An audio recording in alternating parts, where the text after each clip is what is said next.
Welcome to Andy Parsons' election huddle, the final week.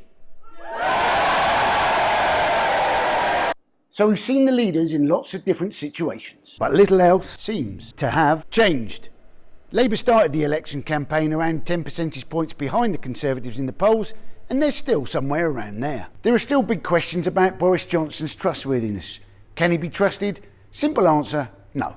He can't even be trusted to do an interview with Andrew Neil that he'd indicated he would do, saying he didn't have time to fit it in, although he had managed to find time to be questioned by nursery children before singing Wheels on the Bus. And there are still big question marks over Jeremy Corbyn's competence. He wouldn't give an answer as to how he was going to vote over Brexit, and then a week later he did. He didn't apologise for anti-Semitism in the Labour Party, and then a week later he did. And he got pummelled by Andrew Neil in an interview, and then a week later he realised that Boris Johnson wasn't going to do the interview, so he hadn't had to do it himself. The Brexit Party had 4 MEPs resign this week in order to urge people to vote Conservative, including Jacob Rees-Mogg's sister, Annunziata Rees-Mogg. It does seem surprising that at the birth of a child, the parents decide to name that child after a virgin birth, especially as her sisters managed to get away with being christened Emma and Charlotte. It is apparently an Italian word.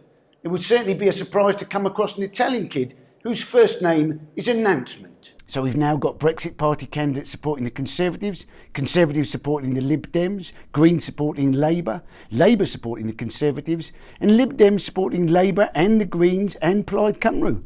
Although, as we saw last week, the Lib Dems could no doubt produce bar charts that showed that they were even ahead in those constituencies that they weren't actually standing in. So if the politicians are voting tactically, why shouldn't we?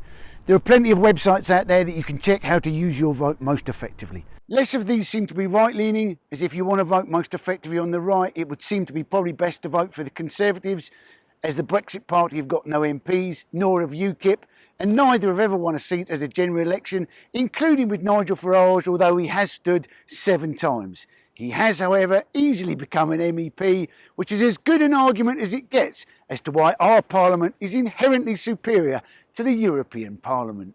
Tactical voting websites include Best for Britain, Tactical.vote, tacticalvote.co.uk, and People's Vote, an organisation that was set up to give people more direct democracy, but whose own internal organisation turned out to be not actually that democratic.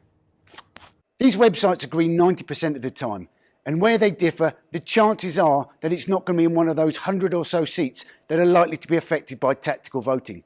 But those 100 or so seats are going to make a huge difference at this election. And some polls have suggested that up to 40% of people have yet to decide how they're going to vote. They're saying that this election is the most important election for a generation. But of course, people are having kids much later now. But let me assure you, this is definitely the most important election for at least 2/3 of a generation. So get out and make your choice, and then tune in for the exit poll at 10 p.m. on Thursday. I've had my little wager. They said at the last election, metropolitan dwellers hadn't got out and seen what was happening to the rest of the country. I've been to 50 different places around the UK on tour in the last couple of months, so let's see if I've got the mood right. I've got a dash now. I've got to go and pick up my 2-year-old from the nursery. I'm very keen to find out what question she asked the Prime Minister. Boris, are you trustworthy? The wheels on the bus go round.